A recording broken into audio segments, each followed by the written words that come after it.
Olá, o meu nome é Vanessa e hoje vamos aprender um pouco sobre as diferentes formas do movimento iluminista pelo mundo. Para começar, quero falar com vocês que o iluminismo teve diferentes interpretações, por se tratar de um campo de ideias, e por isso esse não pode ser considerado como único e visto de forma igual em todos os países. E mesmo compartilhando traços comuns, como o respeito pela razão e pela liberdade, tais ideias assumiram formas diferentes em cada país. Por isso, o iluminismo é plural, não homogêneo.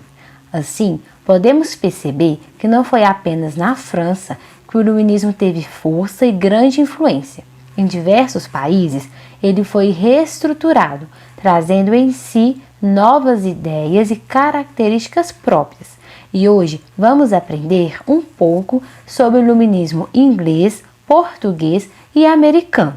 Para começar a nossa aula de hoje, eu quero falar um pouquinho com vocês sobre o iluminismo inglês, porque esse iluminismo seguiu uma ideia mais relacionada à sociologia da moral ou da virtude, sendo esta mais importante que a razão no iluminismo inglês. Mas não era qualquer virtude, eram as virtudes sociais, que se relacionavam à compaixão, à benevolência e à simpatia. Porque, de acordo com os filósofos ingleses, essas ações uniam as pessoas. Entretanto, vale ressaltar que eles não descartaram a razão. Ela apenas foi colocada em um papel secundário, porque para os filósofos ingleses e iluministas, as virtudes sociais são a base para uma sociedade saudável e humana. E dando continuidade à nossa aula de hoje, agora eu quero falar um pouquinho sobre o iluminismo americano, que seguia ideias relacionadas a uma política de liberdade, sendo que essa foi a força motriz do seu iluminismo, que impulsionou a sua revolução e se tornou a base da sua república. E diferente do iluminismo francês, o americano não via a religião como uma inimiga, e sim como uma aliada.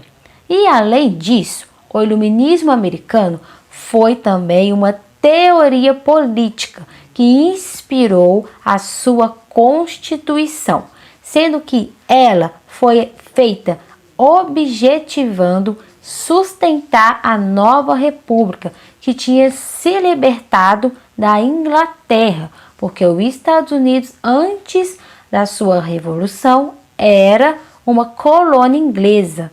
Então, após o processo de independência, também inspirado nas ideias iluministas, eles fizeram uma constituição com base no seu iluminismo e na política da liberdade, como eu já mencionei. Por fim, eu vou falar do iluminismo português, que teve uma relação mais harmônica entre a razão e a fé, diferente do que aconteceu na França. Além disso, vale destacar que o iluminismo lá em Portugal, ele aconteceu de forma mais tardia, se comparado com outros países, devido à predominância do ensino jesuítico nas escolas e nas universidades. Assim, podemos considerar que a formação das ideias iluministas em Portugal aconteceu de forma diferente da de outros países, porque o iluminismo português se iniciou de forma ativa apenas após a reforma da Universidade de Coimbra, que foi realizada pelo Marquês de Pombal.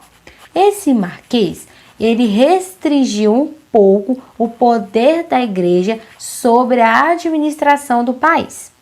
E assim, como eu já falei, as ideias iluministas começaram a entrar e a ser mais difundidas dentro de Portugal. Entretanto, mesmo com a diminuição do poder da igreja, o iluminismo português permaneceu fiel à defesa da fé e da revelação. Chegamos ao fim da nossa aula de hoje. Espero que vocês tenham compreendido que o movimento iluminista foi diverso, plural, não homogêneo, que ele respondeu às necessidades e às especificidades de cada país. Muito obrigada pela atenção. Até a próxima aula. Um grande abraço.